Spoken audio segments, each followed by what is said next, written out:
प्रभू येशू ख्रिस्ताच्या नावामध्ये प्रियजनो आपणा सर्वांस मी आज सायंकाळी सलाम करत आहे. देवाच्या लेकरासमोर वारंवार बोलण्याची संधी मिळते ही केवळ देवाची आपणा समोरावरती कृपा आहे. अशा या शेवटच्या काळाच्या परिस्थितीमध्ये आपण असताना देखील देवाचं वचन श्रवण करू शकतो ही चांगली आनंदाची बाब आहे आणि देवाची आपण स्तुतीच केली पाहिजे. गेल्या काही दिवसापासून आपणा सर्वांस ठाऊक आहे, काही महिने हे संपूर्ण जग या महापिढीतून जात असताना परमेश्वराने आजपर्यंत तुमचा आणि माझा चांगला सांभाळ केलेला आहे. त्याचे देवदूत आपल्या समवेत ठेवलेले आहे आणि या अरिष्टापासून आपणा सर्वांना, आपल्या कुटुंबियांना, आपल्या मंडळांना त्यांनी राखलेले आहे. याबद्दल देवाचे आज सायंकाळी मी आभार मानतो.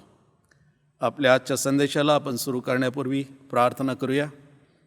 सर्वसमर्थ दयाळू परमेश्वर पित्या, तुझं वचन आज पुन्हा एक वार आम्ही उघडत असताना तुझी उपस्थिती आम्हामध्ये असावी व तुझ्या पवित्र आत्म्याचं मार्गदर्शन, तुझं वचन समजवण्यासाठी, समजण्यासाठी आणि एवढंच केवळ नाही परमेश्वरा ग्रहण करण्यासाठी तुझा पवित्र आत्मा तो आम्हावरती होत. त्यानेकडून आजचा संदेश हे आमच्या आध्यात्मिक जीवनाच्या वाढीसाठी, जे निराश आहेत अशाने एक उत्तेजन असं आणि तुझ्या गौरवासाठी घडावा अशी आम्ही तुझं आग्रहाची विनंती करतो. ही विनंती येशूद्वारे मागतो म्हणून तो ऐक. आमेन. आज सायंकाळी आपणा समवेत असताना पुन्हा एक वार आनंद वाटतो आणि विशेष प्रकारे इलेक्ट्रॉनिक माध्यमाच्या दृष्टीने जर लक्ष दिलं तर त्या स्वरूपे आज आपण आजचा संदेश ऐकू शकतो. टेलिव्हिजन म्हणूया, व्हॉट्सअप म्हणूया, मोबाईल म्हणूया आणि इतर अन्य काही मार्ग आपल्याकडे जे उपलब्ध असतील त्यातून आज आपण देवाचं वचन ऐकू शकतो. याबद्दल देवाचे मी आज आभार मानत आहे. आज दररोज आपण बातम्या ऐकत असताना तुमचं लक्ष मला आज केंद्रित करूशी वाटतं की आज मितीला संपूर्ण जगभर जवळजवळ 5,54 लाख लोक अशा या महापिढीला बळी पडलेले आहेत. एवढंच केवळ नव्हे की जवळजवळ 13,08,000 लोक मृत्युमुखी पडलेले आहेत. आणि भारतामध्ये जर आज आपल्या देशाकडे जर आपण लक्ष दिलं तर त्या ठिकाणी आपल्याला कळून चुकेल की जवळजवळ 1,34,000 लोक आपल्या भारतामध्ये स्वतः एवढे पीडित झालेले आहेत आणि जवळजवळ 4,021 लोकांचा आज मितीला अंत या आजाराने झालेला आहे. आणि म्हणून देवाचे उपकार आपण यासाठी मानत आहोत की आपण भाग्यवान आहोत. देवाने आपल्याला या भूमीवरती जिवंत ठेवलेला आहे. तो आपली काळजी वाहत आहे आणि असं करत असताना आपण सर्वांनी देवाचे लेकरं या नात्याने आपलं लक्ष त्याच्याकडे पुरवणं जरुरीची बाब आहे आणि त्याची स्तुती आणि गौरव करणं अत्यंत गरजेचं असं आहे. आज मी विचार करत असताना ही जगाची परिस्थिती अशी असताना लोक अतिशय भयभीत झालेले आहेत. सुसाट इकडे तिकडे पळत आहेत, सैरावैरा धावत आहेत, धडपडत आहेत आणि या मृत्यूछायेच्या दरीतून, सिंहाच्या जबड्यातून आपल्याला बाहेर कसं पडता येईल अशा प्रकारचा विचार किंवा अशा प्रकारचा मार्ग अवलंबत आहेत. लोकांना या ठिकाणी हताश झाले असताना कुठल्याही प्रकारचा त्यांच्याजवळ आज उपाय नाही. मदतीसाठी कोणाकडे वळावे हे लोकांना, परमेश्वराच्या देवाच्या लोकांना देखील अशा प्रकारची भीती या ठिकाणी वाटलेली आहे. परंतु अशा परिस्थितीमध्ये तुम्ही आणि मी असताना परमेश्वर आपल्याला त्याच्या देवाच्या वचनातून, या पवित्र वचनातून आपल्याला सुंदरसा असा बोध तो या ठिकाणी करत आहे. आपल्या जीवनाला एक प्रकारचं मार्गदर्शन तो या ठिकाणी दाखवून देत आहे की तुम्ही माझ्यावरती विसंबून राहा. आणि पवित्र शास्त्रामध्ये असे पुष्कळ संत होऊन गेले, देवाचे लोक होऊन गेले की नाही देवाचा मार्ग अवलंबलेला आहे, देवाच्या मागे ते गेलेले आहेत आणि परमेश्वराने संकटातून, दुःखातून, आजारातून, अडीअडचणीतून, शत्रूच्या पाशापासून त्यांचा बचाव केलेला आहे. अशा स्वरूपी आज आपलं लक्ष पवित्र शास्त्रातील माझा एक, आपण ज्याला एक महान असा नायक म्हटलेला आहे तो म्हणजे एक दावीद असं मी समजतो. आणि हा एक महान नायक, देवाचं लेकरू, देवाच्या अंतःकरणाचं लेकरू असं या पवित्र शास्त्रामध्ये त्याविषयी लिहिलेलं आहे. तो देखील आपल्या जीवनामध्ये अशा परिस्थितीमधून गेलेला आहे. संकट आलेले आहेत, कदाचित आजार आला नसेल, परंतु शत्रू राजा या नात्याने त्याच्या पाठीशी नेहमी असायचे आणि म्हणून त्यांनी नेहमी परमेश्वरावरती विसंबून राहण्याचा निर्धार केलेला होता. हेच आपल्याला त्याच्या जीवनावरून समजून येणार आहे. आणि मग अशा परिस्थितीमध्ये कधी असताना दाविदाने या ठिकाणी 121व्या अध्यायामध्ये पहिला आणि दुसऱ्या वचनामध्ये स्तोत्रसहिता 121 1 आणि 2 असं म्हटलेलं आहे की मी आपली दृष्टी पर्वताकडे लावितो, मला सहाय्य कुठून येईल. त्याने आपली दृष्टी परमेश्वराकडे लावण्या अगोदर या पर्वताकडे तो लावत आहे. कारण पर्वत हे अढळ असे असतात. आपणास ठाऊक आहे की पिढ्यानपिढ्या ते त्याच ठिकाणी उभे असतात.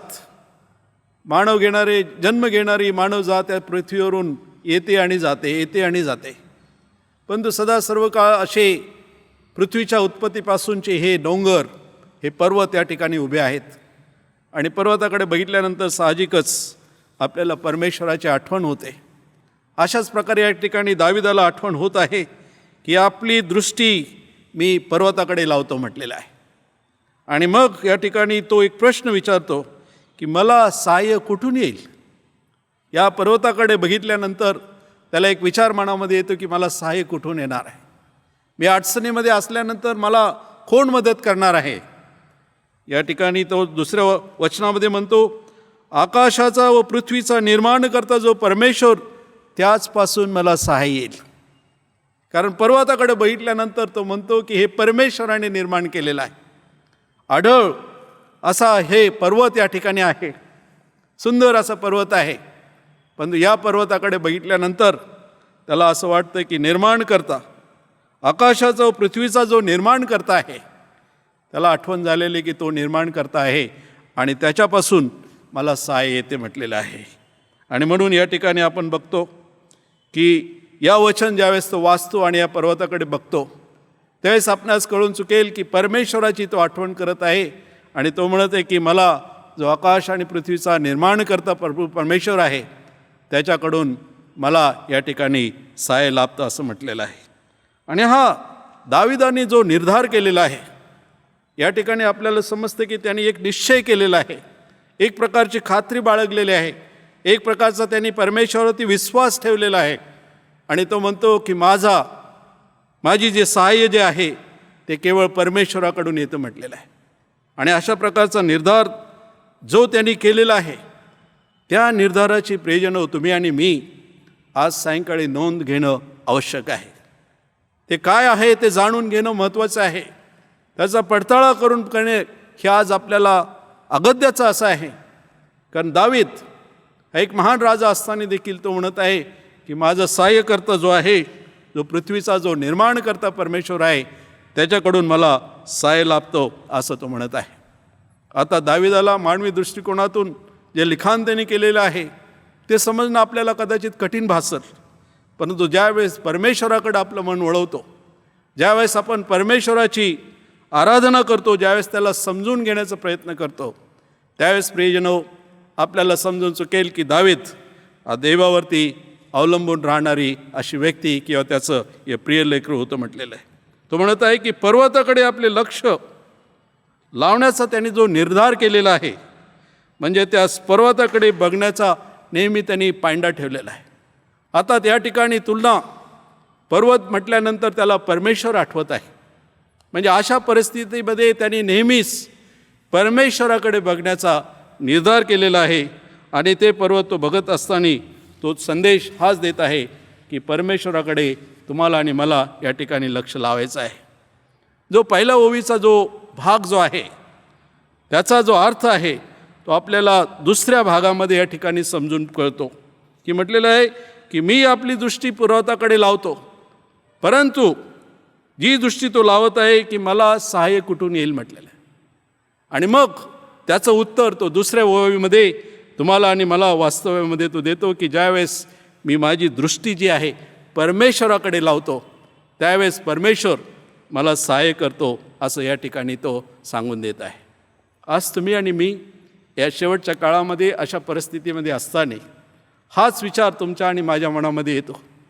आज आपलं मन भयभीत झालेलं असतं की परमेश्वर आम्हाला यातून कोण सहाय्य करेल. कुणाकडे आपण बघायचं. आपण डॉक्टरकडे जातो, मोठमोठ्या शिकलेल्या लोकांना विचारतो की आता हे कसं होणार आहे. पण तो ज्यावेळेस हा विचार करतो त्यावेळेस आपलं लक्ष प्रियजन हो परमेश्वराकडे लागलं पाहिजे, वर लागलं पाहिजे.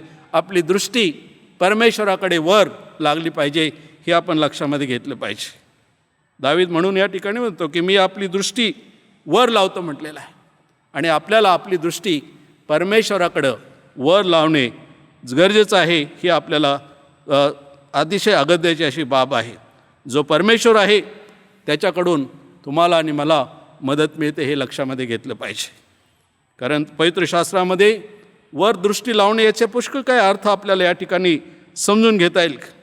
कारण मानवाने आपल्या जीवनामध्ये कसे पाऊल टाकावे, कसं पुढं जावं, आपली दृष्टी कशी लावल्यानंतर कसं काय होणार आहे, कसं आपल्याला पुढे जाता येईल, ते आपल्याला हे पवित्र शास्त्रामध्ये आज देवाचं वचन दाविदाकरवी प्रियजन देव परमेश्वर आपल्याला शिकवत आहे. म्हणून परमेश्वरावर विश्वास आणि त्याने परमेश्वराने आपली तरतूद पुढे केलेली आहे, हे लक्षामध्ये घेणं जरुरीची बाब आहे.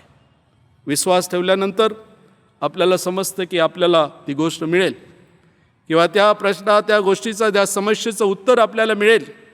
जे अडचण आहे त्यावरती आपल्याला काहीतरी मात करता येईल, हे विश्वास दाखवून देतो. ही गोष्ट आपण बघत नाही, परंतु असा म्हणी आम्ही अशा प्रकारचा भास मानवामध्ये एक विश्वास ठेवतो की परमेश्वर ते आम्हाला देणार आहे. आणि म्हणून तसं करण्यासाठी देवावरती विश्वास ठेवला पाहिजे की परमेश्वराने आपला मार्ग मोकळा केलेला, हे आपण लक्षामध्ये घेतलं पाहिजे. कारण आपला तारणारा जो देव प्रभू ख्रिस्त आहे त्याने सदैव आपली दृष्टी वर लावलेली आहे. पवित्र शास्त्रामध्ये महान उदाहरण जर कुणाचं असेल ते प्रभू ख्रिस्ताचं असं आहे. देवपुत्र असताना देखील मानव होऊन या पृथ्वीवरती तो राहिला, परंतु आपल्या जीवनामध्ये त्याने नेहमी आपली दृष्टी परमेश्वराकडे लावलेली आहे. आणि परमेश्वराकडे लावून त्याने आपलं जीवन जगलेलं आहे. कारण तो चांगला जाणत होता की त्याचा परिपाठ असा होता. परिपाठ म्हणजे काय? नित्य नियम. एखाद्या वेळेलाच फक्त देवावरती विश्वास ठेवणं किंवा आपली दृष्टी वर लावणे, संकट आले, दुःख आले, आजार आले, त्रास आले, आपत्ती आली, त्याच वेळेस केवळ परमेश्वराकडे जायचं, त्याच वेळेस केवळ आपण देवाकडे दृष्टी लावायची, त्याचा अर्थ असा नाही. परिपाठ म्हणजे नित्य नेमाने सुखामध्ये, दुःखामध्ये, अडचणीमध्ये प्रत्येक क्षणी आपण परमेश्वराकडे आपली दृष्टी लावली पाहिजे. आणि ती गोष्ट या ठिकाणी प्रभू ख्रिस्ताचं उदाहरण दिलेलं आहे की त्याचा तो परिपाठ असे. प्रभू ख्रिस्ताने नेहमी प्रार्थनेवरती बळ दिलेला आहे. तो एकांत जात असे. सर्व शिष्य आपल्याबरोबर असताना, समुदाय असताना प्रवचन झाल्यानंतर तो म्हणायचं की आता तुम्ही जावा, आपापल्या घरी जावा. आणि तो एकांतवासामध्ये प्रार्थनेसाठी जात असे. आणि त्या प्रार्थनेमध्ये देवाची शक्ती किंवा आपलं नजर, तो दृष्टी परमेश्वराकडे लावत असे. आणि देवाकडे दृष्टी यासाठी लावत होता की त्याची मदत व्हावी. ज्या कार्यासाठी त्याला या ठिकाणी पाठवलेलं आहे ते कार्य सिद्धीस नेण्यासाठी, देवाचे लोकांचं तारण व्हावं म्हणून त्या वधस्तंभावरती मरायचं आहे, म्हणून त्यासाठी नित्य प्रार्थना करत असे. देवाकडे तो विनवणी करत असे. आपल्या सर्व विनंत्या आणि आपल्या मागण्या तो पित्याकडे तो सोपवत असे. प्रभू ख्रिस्त कधी स्वतःच्या स्वबळावरती जगला असं नव्हे. देवपुत्र आहे म्हणून तो असा जगामध्ये वावरला असंही नाही. त्याने लोकांना कधी सांगितलेलं नाही. प्रश्न केला त्यावेळेस त्याने त्याची केवळ उत्तरं दिलेली आहेत. परंतु सदैव तो प्रभू ख्रिस्त परमेश्वरावरती उचंबून राहिलेला आहे. आणि कारण या ठिकाणी उदाहरण मार्कचा 6 अध्याय आणि 41 वचनामध्ये जर आपण बघितलं तर त्या ठिकाणी आपल्याला प्रभू ख्रिस्त स्वतः हे दाखवून देत आहे. मार्कचा 6 अध्याय आणि 41 वचनामध्ये या ठिकाणी म्हटलेलं आहे, मग त्याने त्या 5 भाकरी व ते 2 मासे घेऊन स्वर्गाकडे पाहून आशीर्वाद दिला आणि भाकरी मोडून त्या त्यांना वाढाव्यास आपल्या शिष्यांजवळ दिल्या आणि ते 2 मासे त्या सर्वांस वाटून दिलेले आहे. प्रभू ख्रिस्ताने या ठिकाणी त्या ज्यावेळेस 5,000 लोक त्या ठिकाणी जमलेले आहेत, मोठा समुदाय आहे, भूक लागलेली आहे, भुकेची वेळ झालेली आहे, जेवण नाही, जंगलामध्ये ते आहेत, अरण्यामध्ये त्या ठिकाणी आहेत, गावापासून दूर आहेत. अशा परिस्थितीमध्ये ज्यावेळेस लोकांना खावयास काय द्यायचं आहे, त्यावेळेस कुणी त्याला एका लहान मुलाने 5 भाकरी आणि 2 मासे दिले. ते त्याने घेतले आणि त्याने आकाशाकडे बघितलेलं आहे म्हटलेलं आहे. मला तुम्हाला हा मुद्दा बघून सांगायचा आहे की त्याने स्वर्गाकडे पाहून त्या भाकरींवरती आणि त्या माशांवरती आशीर्वाद दिलेला आहे. म्हणजे जो चमत्कार 5,000 लोकांना त्याने जेवण दिलेलं आहे, तो जो चमत्कार आहे त्याने स्वर्गाकडे विनंती केलेली, आपली दृष्टी वर लावलेली आहे. आज प्रियजनो, आपण असताना अडचणीत किंवा एखादा आशीर्वाद मागायचा आहे तर आपण कुठे दृष्टी लावत आहोत, हे आपण प्रश्न केला पाहिजे. आपली दृष्टी सदैव प्रभू ख्रिस्ताप्रमाणे त्या स्वर्गाकडे लागली पाहिजे. वर आपली दृष्टी वर लागली पाहिजे. मग परमेश्वर त्या ठिकाणी चमत्कार करू शकतो किंवा आशीर्वाद तुम्हाला आणि मला देऊ शकतो. कारण हे फार मोठं उदाहरण आहे. 5 भाकरी केवळ आणि 2 मासे आज या ठिकाणी 5,000 लोकांना दिलेले आहेत. त्याकडे स्त्रिया होत्या, मुलं होती. म्हणजे आकडा इतका मोठा होता. इतक्या लोकांना भरपूर पोटभर जेवण देऊन देखील आज पुष्कळ अन्न त्या ठिकाणी टोपल्या उरलेल्या आहेत. मग असं असताना याचा चमत्कार म्हणजे प्रभू ख्रिस्ताने आपली दृष्टी वर पित्याकडे लावलेली होती. मार्कच्या 7व्या अध्याय आणि 28मध्ये दुसरं एक उदाहरण या ठिकाणी दिलेलं आहे की एका बहिऱ्या आणि मुक्या मनुष्याला त्यांनी बरं केलेलं आहे. ज्यावेळेस या ठिकाणी समुदायाला तो बोललेला आहे आणि पलीकडे तो गेलेला आहे, समुद्राच्या गालील प्रांताच्या सिदोनवरून तो दकापलिसच्या सीमेकडून गालील समुद्रात परत आला. त्यावेळेस लोकांनी एक त्याच्याकडे मुका आणि बहिरा मनुष्य आणला होता आणि मग त्याला बरं करावं अशा प्रकारची विनंती प्रभू ख्रिस्ताला ह्या लोकांनी त्या ठिकाणी केलेली आहे.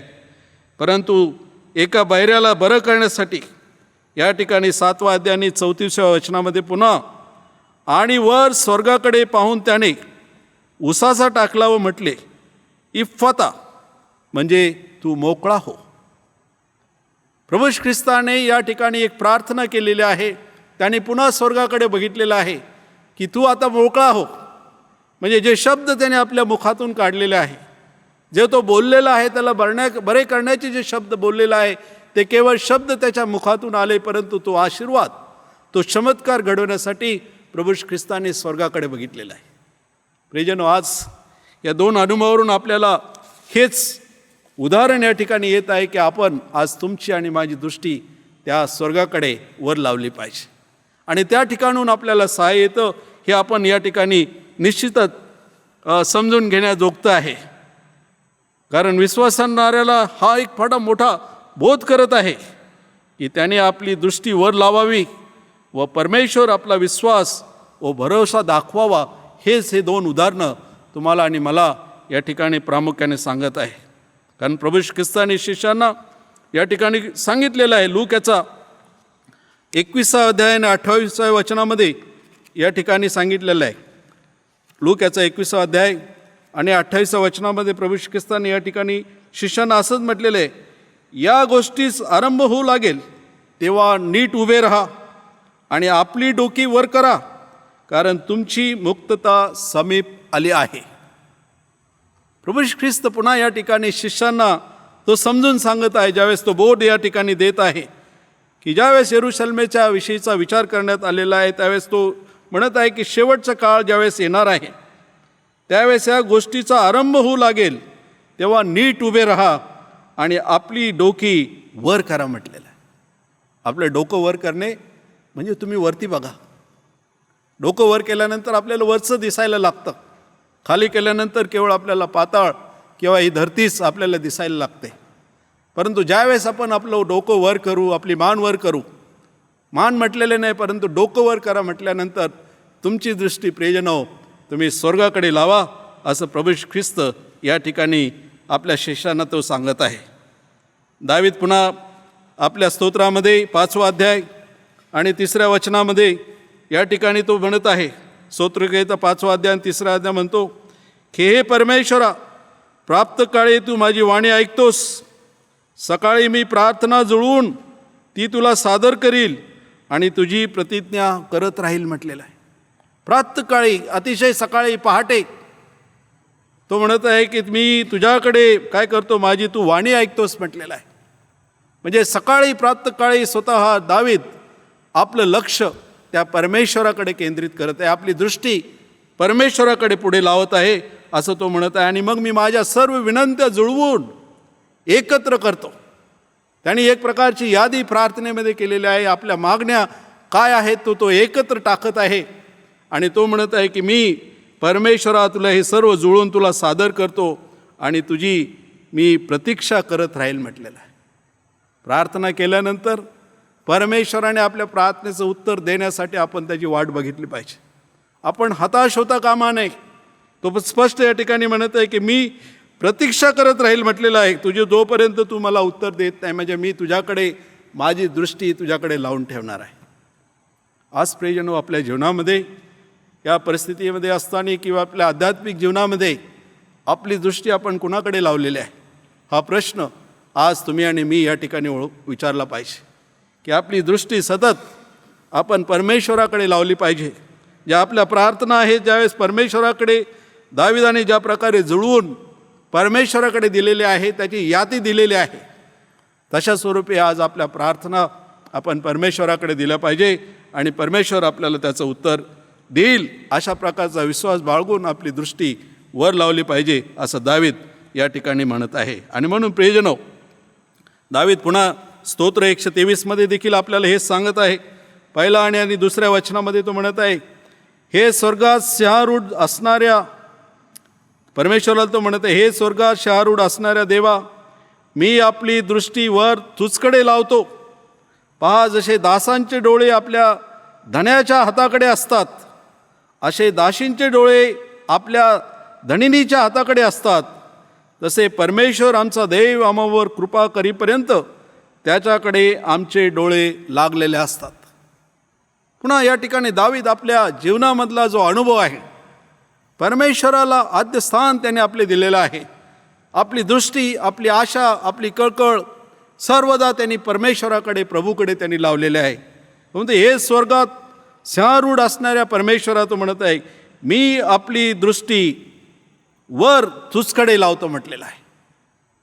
सतत प्रत्येक ओवीमध्ये, प्रत्येक अर्थामध्ये, उदाहरणामध्ये या ठिकाणी दावीद आपल्याला समजून सांगत आहे की आपली दृष्टी तुम्ही वरती परमेश्वराकडे लावा म्हटलेलं आहे. कारण लेकराप्रमाणे तुम्ही आणि मी प्रियजनो देवावरती विसंबून राहणं फार जरुरीची बाब आहे. लेकराचं उदाहरण या ठिकाणी प्रभू ख्रिस्ताने देखील पवित्र शास्त्रामध्ये दिलेलं आहे की तुमचं मन बालकाप्रमाणे झाल्याखेरीस स्वर्गाच्या राज्यामध्ये तुम्हाला जाता येणार नाही. म्हणजे लेकरू हे निष्पाप असतं. देवा आई वडिलावरती किंवा कुणावरती साहजिक तो विश्वास ठेवणारा असं असतं. त्याला त्या ठिकाणी शंका, भय किंवा कुठल्याही प्रकारची मनामध्ये एक प्रकारची भीती बाळगत नाही, परंतु त्या व्यक्तीवरती ते विश्वास ठेवतो. त्या प्रकारे आपण लेकराप्रमाणे परमेश्वरावरती प्रियजनो विसंबून राहिलं पाहिजे. फार महत्त्वाची गोष्ट आहे. मनुष्य आजकालच्या या आधुनिक काळामध्ये स्वतःचा पैसा, सामर्थ्य, हुद्दा, शक्ती, आपलं एक लोकांबरोबर जे संबंध आहेत, समाजामध्ये आपली जी प्रतिष्ठित भावना आहे, आपल्याला वाटतं की आपण कोणतरी मोठे आहोत, या सर्व गोष्टीवरती विसंबून असतो. परंतु माझ्या प्रियजनो, आपण लेकराप्रमाणे परमेश्वरावरती विसंबून राहिलं पाहिजे. हेच पवित्र शास्त्र या ठिकाणी आपल्याला प्रगट करत आहे. कारण ख्रिस्त म्हणतो योहानाचा 15 आणि 5 वचनामध्ये, योहान आपल्याला या ठिकाणी सांगत आहे 15 आणि 5 वचनामध्ये, 15 अध्याय आणि 5 वचन, योहान आपल्याला सांगतो की मी वेल आहे, तुम्ही फाटे आहात. जो मजमध्ये राहतो आणि मी त्याचमध्ये राहतो तो पुष्कळ फळ देतो, कारण मजपासून वेगळे असल्यास तुम्हाला काही करता येत नाही. अर्थात या ठिकाणी प्रभू ख्रिस्तानी द्राक्षवेल आणि त्याच्या शाखा किंवा फाट्या आहेत त्याचं उदाहरण या ठिकाणी दिलेलं आहे. जर हे फाटे द्राक्षवेलामध्ये जोपर्यंत चिटकून राहत नाहीत, तोपर्यंत त्या वेलाला चिटकून राहत नाहीत, तोपर्यंत प्रियजनो त्यातून फळ येणार नाही, ती फांदी वाळून जाईल. तशा स्वरूपी आपलं जीवन प्रभू ख्रिस्तावरती आपल्याला विसंबून राहणं, त्याच्याशी जुळून राहणं हे महत्त्वाचं आहे. हे या ठिकाणी प्रभू ख्रिस्त तुम्हाला आणि मला सांगत आहे की म्हटलं मी वेल आहे. प्रभू ख्रिस्त हा वेल आहे. आपल्या जीवनामध्ये जर काही फळं यायचं असेल तर आपले जे फाटे आहेत त्या वेलामध्ये चिटकून राहिले पाहिजे, त्याच्यामध्ये एकरूप आशा असली पाहिजे, तरच आपल्यामध्ये चांगले फळ येतील. आणि प्रभू श्री ख्रिस्त म्हणतो की जो मजमध्ये राहतो आणि मी त्याचमध्ये राहतो तो पुष्कळ फळ देतो, कारण मजपासून वेगळे असल्यास तुम्हाला काही करता येत नाही. होय प्रियजनो, प्रभू श्री ख्रिस्ताविना तुम्हाला आणि मला काही करता येणार नाही. आपलं जीवन फोल असं ठरणार आहे, खुचखामी असं ठरणार आहे. आपण कुठल्याही प्रकारचं फळ त्या ठिकाणी देऊ शकणार नाही, कारण आपण ख्रिस्तामध्ये असणं हे फार गरजेचं आहे. ज्याला ख्रिस्त आहे त्याला जीवन आहे, असं योहानाच्या पुस्तकामध्ये पुढे म्हटलेलं आहे. आणि म्हणून आपल्या जीवनातून जर फळ द्यायचं तर आपल्याला ख्रिस्तावरती विसंबून राहणं फार जरुरीची बाब आहे, ही आपण लक्षामध्ये घेऊया. कारण स्वर्गीय पित्यास तो आपल्याला मागण्यास शिकवत असतो. प्रभू श्री ख्रिस्ताने आपण परमेश्वराकडे कसं मागितलं पाहिजे हे तो आपल्याला या ठिकाणी शिकवलेलं आहे त्यांनी. कारण आपल्याला जर ख्रिस्तामध्ये राहायचं आहे, फळ द्यायचं आहे, तर आपल्याला प्रभूमध्ये राहणं फार जरुरीची बाब आहे. कारण स्वर्गीय पित्याने त्याने आपल्याला मार्ग दाखवलेला आहे. मत्ती याचं 6 अध्याय आणि 11 वचन, जे आपल्याला सर्वांना ठाऊक आहे की ती प्रभूची प्रार्थना आहे. आणि त्या प्रार्थनेमध्ये, प्रभूच्या प्रार्थनेमध्ये 11व्या वचनामध्ये त्यांनी आपल्याला एक विशेष गोष्ट सांगितलेली आहे की ती नित्यची गोष्ट आहे. 6 अध्याय आणि 11 वचनामध्ये म्हणतो की आमची रोजची भाकर आज तू आम्हास दे. म्हणजे आज आपल्याला जी नित्य जी भाकर लागते, आता ते शारीरिक भोजन म्हणा किंवा आध्यात्मिक भोजन म्हणा, हे मागण्यासाठी आपण परमेश्वराला तुम्ही मागा म्हटलेलं आहे. आमची रोजची भाकर तू आम्हास दे. म्हणजे परमेश्वर आपल्याला त्याच्यावरती विसंबून राहण्यासाठी, अवलंबून राहण्यासाठी, त्याच्यावरती निर्धार राहण्याचं या वचनातून, प्रभूच्या प्रार्थनेतून तुम्हाला आणि मला या ठिकाणी तो शिकवत आहे. आणि हे फार महत्त्वाचं आहे. प्रभू श्री ख्रिस्ताने बरोबर हे शिष्यांना का सांगितलेलं आहे? कारण ते आपल्याला स्वतःहून मिळवणं अशक्य असं आहे. आणि म्हणून परमेश्वरावरती ज्यावेळेस आम्ही विसंबून राहू, आमची दृष्टी ज्यावेळेस प्रभूकडे लावू, त्यावेळेस प्रियजन होतो आपल्याला ते देव करणारे असंही लक्षामध्ये घेतलं पाहिजे. आणि आपणास हे देखील ठाऊक आहे की स्वर्गीय पिता आम्हावरती फार प्रेम करणारा असा देव आहे. स्तोत्र 103 अध्याय आणि 13 वचनामध्ये लिहिलेला आहे. तो स्तोत्रकरासपत्र याचा 3 अध्याय आणि 13व्या वचनामध्ये म्हटलेलं आहे की जसा बाप आपल्या मुलावर ममता करतो, तसा परमेश्वर आपल्या भय धरणाऱ्यावरती ममता करतो. फार सुंदर असं वचन आहे. आज आपलं वचन की आपण बहुतेक सर्वजण पिता आहोत, आपल्याला लेकरं आहे. जसा बाप आपल्या मुलावर प्रीती करतो, तसा परमेश्वर आपले भय धरणाऱ्यावरती ममता करतो म्हटले. जर देवाची ममता, देवाची दया आज तुमच्यावर आणि माझ्यावरती यावी असं जर तुम्हाला वाटत असेल, तर प्रियजनो, आपण परमेश्वराचं भय धरलं पाहिजे, देवावरती आपण विसंबून राहिलं पाहिजे. हा महत्त्वाचा मुद्दा आज या ठिकाणी आपण लक्षामध्ये घेतलं पाहिजे. जर देवावरती जर प्रियजनो ज्यावेळेस आपण विसंबून राहतो, आपली दृष्टी जर परमेश्वराकडे जर लावतो, तर परमेश्वराने तुम्हाला आणि मला या ठिकाणी पुष्कळसे आशीर्वाद देऊ केलेले आहे. या ठिकाणी म्हटलेलं आहे की भयभीत व पापाने पिडलेल्या जगास परमेश्वर विशेष आमंत्रित करत आहे. जग भयभीत झालेलं आहे, पापाने पिडलेलं आहे, आणि या जगाला परमेश्वर असं हे करत आहे. एशियाचा 45 अध्यायाने 22 वचनामध्ये म्हटलेलं आहे की मजकडे बघा व तुम्ही उद्धार पावा म्हटलेलं आहे. म्हणजे हे जे पैपीत जे झालेलं पापी जे जग झालेलं आहे, या जगाला तो आमंत्रित करत आहे. तो म्हणता मजकडे बघा व तारण पावा म्हटलेलं आहे. इस्रायल लोकांचा एक सुंदरसा अनुभव या ठिकाणी दिलेला आहे, चमत्कारिक अनुभव आहे की ज्यावेळेस अरण्यातून ते जात होते, त्यावेळेला त्यांना सर्प चावत असे, विषारी साप चावत असे. परंतु ते विषबाधा त्यांना होऊ नये म्हणून साठी परमेश्वराने मोशेला सांगितलेलं होतं की तू एक पितळाचा सर्प असा तो तयार कर, आणि ज्याला साप दंश होणार आहे, सर्प दंश होणार आहे, त्याने त्या पितळी त्या सापाकडे बघावं, आणि ज्यावेळेस तो त्याच्याकडे बघेल ते तो बरा होईल म्हटलेला आहे. म्हणजे परमेश्वराकडे वर बघण्याचा आशीर्वाद आपल्याला काय दिलेला आहे की आपल्याला तो पिढेतून सोडवेल असं या ठिकाणी आपल्याला उदाहरण दिलेलं आहे. म्हणून प्रियजनो, देवाकडे बघणं, वर दृष्टी लावणे, या आशीर्वादाचं हे लक्षामध्ये घेतलं पाहिजे. 2 कोरिंथ्याचा 3 अध्याय आणि 17 आणि 18 वचनामध्ये देखील हेच म्हटलेलं आहे की त्याचे गौरव आपण बघितले नाही, प्रभूच्या वैभवाचे प्रतिबिंब आपण पाडतो म्हटलेलं आहे. ज्यावेळेस परमेश्वराचं वैभव आपण बघतो, ज्यावेळेस आपली दृष्टी आपण परमेश्वराकडे लावतो, त्यावेळेस परमेश्वराचं प्रतिबिंब स्वतः आपण बनतो म्हटलेलं आहे, इतरांवरती पाडतो म्हटलेलं आहे. किती महान आशीर्वाद दिलेला आहे.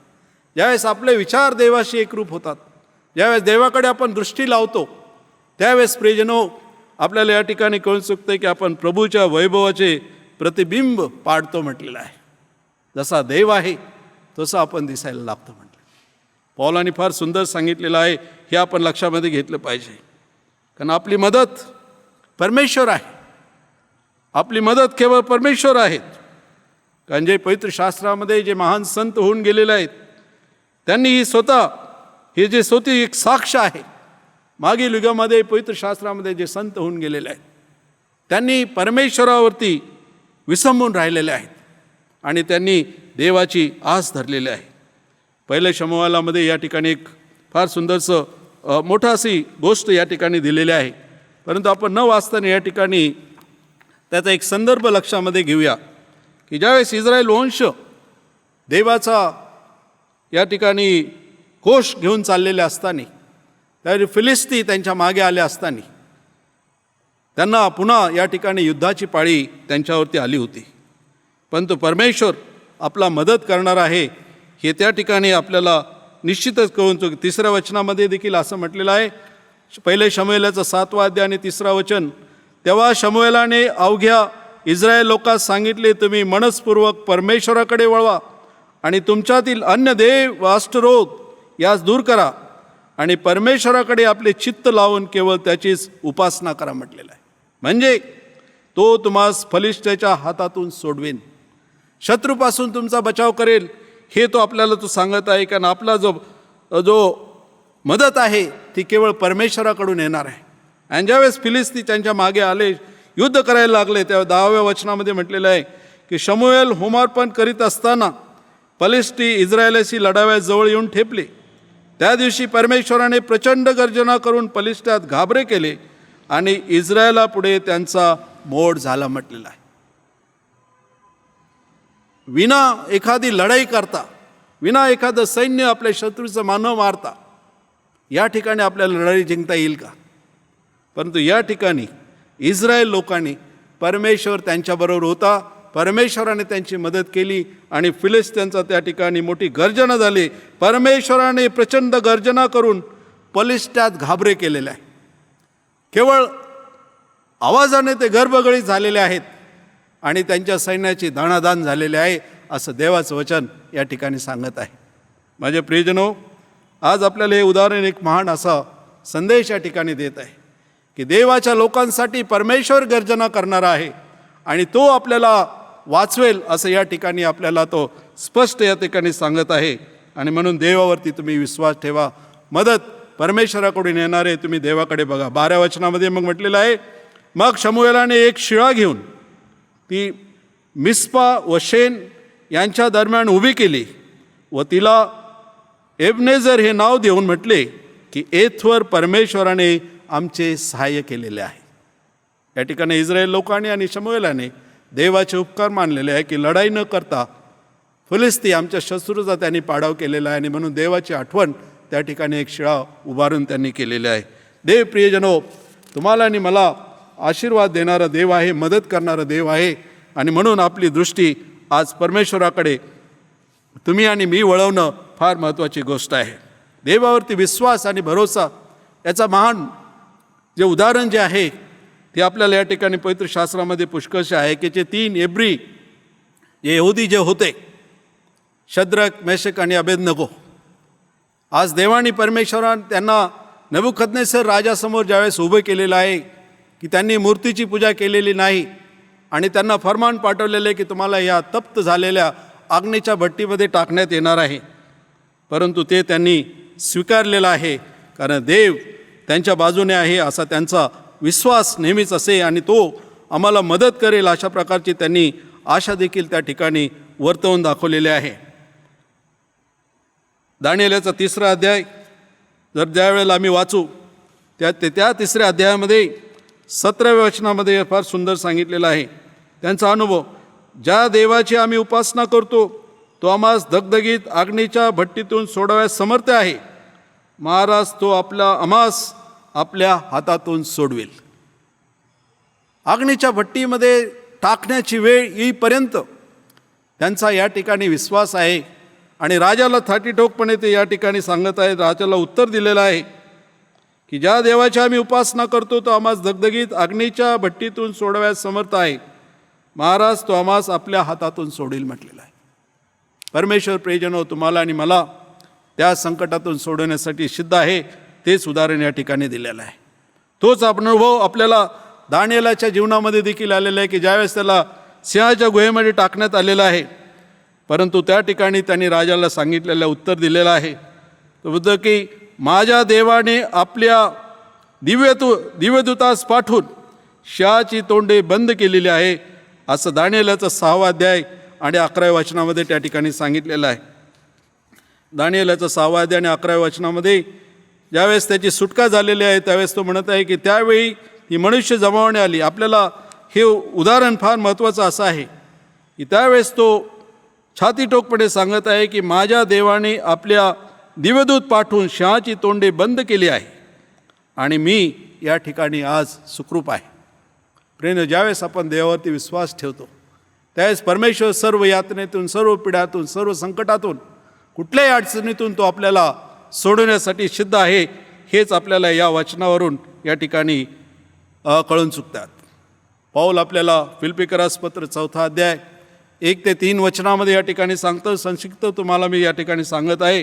तो म्हणतो की तुम्ही प्रभूमध्ये स्थिर राहा म्हटलेलं आहे. आपल्याला केवळ प्रभूमध्ये स्थिर राहायचं आहे. ज्यावेळेस प्रभूवरती आपण स्थिर राहू त्यावेळेस परमेश्वर तो आनंद सर्वदा आपल्यामध्ये निर्माण करेल असं या ठिकाणी तो सांगत आहे. आपल्याला त्या अभिवचन आज सायंकाळी देखील या परिस्थितीमध्ये परमेश्वर तुम्हाला आणि मला देव करत आहे हे लक्षामध्ये घेतलं पाहिजे. कारण या ठिकाणी एक मोठा पवित्रशास्त्र आपल्याला एक इशारा देत आहे की मानवी व जगिक मदतीच्या विरुद्ध तुम्ही परमेश्वर या ठिकाणी आपल्याला एक इशारा देत आहे. पुष्कळ वेळा आपण मानवावरती विश्वास ठेवतो, जास्त साहजिकच आपण ठेवतो. राजा असेल, अर्थात आपल्याला राजा नाही, पंतप्रधान आहेत, मंत्री आहेत, आपले अधिकारी वर्ग असतील, कोण एखादा धनाढ्य मनुष्य असेल, त्यांच्यावरती आपण विश्वास ठेवतो. परंतु स्तोत्रसंहितामध्ये 146 अध्याय आणि 3ऱ्या वचनामध्ये परमेश्वर काय सांगत आहे आपण लक्षामध्ये घेऊया. 146 अध्याय आणि 3ऱ्या वचनाच्या पुढे तो म्हणत आहे की अधिपतीवर भरोसा ठेवू नका, मनुष्यावर भरोसा ठेवू नका, त्याच्याकडून सहाय्य मिळणे शक्य नाही. त्याचा प्राण जातो, तो आपल्या मातीस पुन्हा मिळतो, त्याचवेळी त्याच्या योजनेचा शेवट होतो. ज्याच्या सहाय्यास याकोबाचा देव आहे, त्याची आशा आपला देव परमेश्वर यावर आहे, तो धन्य. याकोबाचा देव परमेश्वर याच्यावरती तुम्ही विश्वास ठेवा. तो म्हणत आहे की अधिपत्यावर तुमचा विश्वास ठेवू नका, मनुष्यावर तुमचा भरोसा ठेवू नका, कारण त्यांच्याकडून सहाय्य मिळणं अशक्य आहे म्हटलेलं आहे. पुन्हा स्तोत्रसंहिता 62 अध्याय 5 आणि 9 मध्ये म्हटलेलं आहे. स्तोत्रसंहितेचा 5 अध्याय, हे माझ्या दिवा तू केवळ देवावर भिस्त ठेवून राहा, कारण माझी आशा तृप्ती करणारा तो आहे. आज तुम्ही आणि मी प्रियजनो देवावरती भिस्त ठेवून चालणारे आशा असलं पाहिजे. देवावरती आपली आशा ठेवली पाहिजे, आणि कारण तो आपली आशा तृप्ती करणारा तो देव आहे म्हटलेलं आहे. आज आपली आशा काय आहे? काही आशा आपली असो, आपल्या मनामध्ये ते आपण बाळगले असताना ज्यावेळेस परमेश्वरावरती आपण विश्वास ठेवू त्यावेळेस परमेश्वर तुमची आणि माझी आशा पुष्टी करेल असं या ठिकाणी म्हटलेलं आहे. कारण परमेश्वर आजही त्या स्वर्गीय भांडाराचा आशीर्वाद तुम्हाला आणि मला देण्यासाठी तो तयार आहे. तो वाट बघत आहे. अर्थात परमेश्वर वाट बघत आहे की आपण त्याला कधी मागणार आहोत. ज्यावेळेस आपण त्याला मागू त्यावेळेस ते आपल्याला लाभणार आहे. परंतु प्रियजन, पवित्र शास्त्र सांगतं की आपण देवाला मागत नाही. ही खरी गोष्ट आहे. ज्यावेळेस आमच्याकडे सर्व काही असतं आपल्याला वाटतं की पुरं आहे, मला देवाची गरज नाही. परंतु स्वर्गीय भांडारातील जो पिता आहे तो आशीर्वाद देण्यासाठी आज आपली वाट बघत आहे. जर आपण ते मागू तर परमेश्वर ते आपणास देण्यासाठी सदैव तयार आहे असं देवाचं वचन या ठिकाणी मला शेवटी तुम्हाला सांगायचं आहे. याकोबाच्या पत्रामध्ये या ठिकाणी आपल्याला सांगितलेलं आहे 4था अध्याय आणि 3ऱ्या वचनामध्ये म्हणत आहे, 2ऱ्या आणि 3ऱ्या वचनामध्ये म्हटलेलं आहे की तुम्ही लोभ धरता तरी तुम्हास प्राप्त होत नाही, तुम्ही घात व हेवा करता तरी इष्ट ते मिळवण्यास तुम्ही समर्थ नाही, तुम्ही भांडता व लढता, तुम्ही मागत नाही यामुळे तुम्हाला प्राप्त होत नाही. तुम्ही मागत नाही म्हणून हे तुम्हास प्राप्त होत नाही. तुम्ही मागता परंतु तुम्हास मिळत नाही, कारण तुम्ही अयोग्य प्रकारे मागता, म्हणजे आपल्या चैनी करता खर्चावे म्हणून तुम्ही मागता म्हटलेलं आहे. परंतु परमेश्वर 2ऱ्या वचनामध्ये म्हणतात, तो म्हणत आहे की तुम्ही मागत नाही यामुळे तुम्हाला प्राप्त होत नाही. परमेश्वर प्रियजनो आज तुम्हाला आणि मला तो आशीर्वाद देण्यासाठी तयार आहे. परंतु दाविदाने सांगितल्याप्रमाणे की आज आपली दृष्टी आपण कुठे लावत आहोत. देवाकडे आपण जर आपली दृष्टी लावली तर परमेश्वर आज आपल्याला मागणाऱ्या सर्व गोष्टी तो देण्यासाठी तयार आहे. आणि आपले जे संत जे होऊन गेलेले आहेत, आज पवित्र शास्त्रामधील जे महान गण होऊन गेलेले आहेत, ते आज प्रभू ख्रिस्त पुन्हा त्या पित्याच्या येण्याची ते वाट बघत आहेत. आणि त्यांचं जीवन ते परमेश्वराकडे बघून आपली दृष्टी वर लावून जगलेले आहेत आणि ते प्रभू ख्रिस्ताच्या येण्याची वाट बघत आहे. प्रेषित 1 आणि 9 ते 11 या ठिकाणी जो अनुभव सांगितलेला आहे की त्या वचनामध्ये 11व्या वचनामध्ये म्हणजे जसे तुम्ही त्याला आकाशात जाताना पाहिले तसा तो पुन्हा येणार आहे. होय माझ्या प्रिय बंधू भगिनींनो, प्रभू ख्रिस्त पुन्हा येणार आहे आणि जे संत जे थांबलेले आहेत त्यांना तो आपलं दर्शन देणार आहे, त्यांना तो आपल्याबरोबर घेऊन जाण्यासाठी येणार आहे. आज तेच अभिवचन परमेश्वर तुम्हाला आणि मला देव करत आहे. आपली दृष्टी आज आपण कुठे लावलेली आहे? आपली आजची गरज काय आहे? देवबाप आपणास सहाय्य करण्यासाठी आज तयार आहे. हे अभिवचन आज या ठिकाणी तुमच्या आणि माझ्यापुढे या संताप्रमाणे त्यांनी दृष्टी वर लावलेली आहे तशी तो आपल्याला आज देत आहे. आज आपली दृष्टी या ठिकाणी दावीद म्हटल्याप्रमाणे पुन्हा एक वार परमेश्वराकडे लावूया आणि परमेश्वराची आपण वाट बघूया. जेणेकरून आपण या शेवटच्या काळामध्ये जगत असताना देवबाप तुम्हाला आणि मला सहाय्य करणार आहे. अशा प्रकारचं अभिवचन पुन्हा एक वार या ठिकाणी 121, 1 आणि 2 स्तोत्रसहित वाचत आहे. मी आपली दृष्टी पर्वताकडे लावतो, मला सहाय्य कुठून येईल? आकाशाचा व पृथ्वीचा निर्माण करता जो परमेश्वर, त्याचपासून मला सहाय्य येते. देवबाप तुम्हाला सहाय्य करो की आज आपली दृष्टी त्या पर्वताकडे देवाकडे आपण लावूया. जेणेकरून आपलं सहाय्य परमेश्वर जो निर्माण करता, आकाश आणि पृथ्वीचा निर्माण करता आहे, तो आज आपलं सहाय्य करेल. अशा प्रकारचं अभिवचन आज सायंकाळी देवाच्या वचनातून मी आज तुम्हाला या ठिकाणी देव करत आहे. देवबाप तुम्हा सर्वांस आशीर्वाद देव अशी माझी कळकळीची प्रार्थना आहे. आपण प्रार्थना करू.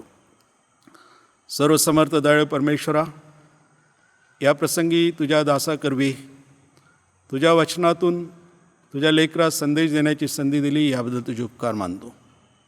आज परमेश्वरा तुझं वचन आम्हापुढे तू प्रगट केलंस. तुझं लेकरू दावीद ज्या प्रकारे म्हटलं की माझी दृष्टी मी पर्वताकडे लावतो, कारण माझं सहाय्य कुठून येते? माझं सहाय्य आकाश आणि पृथ्वी उत्पन्न करणारा जो परमेश्वर आहे त्याच्यापासून माझं सहाय्य येतं, असं तो म्हणत आहे. तशा प्रकारे आज सायंकाळी आम्ही तुझं हीच प्रार्थना करतो की आमची दृष्टी तुझ्याकडे तू लाव.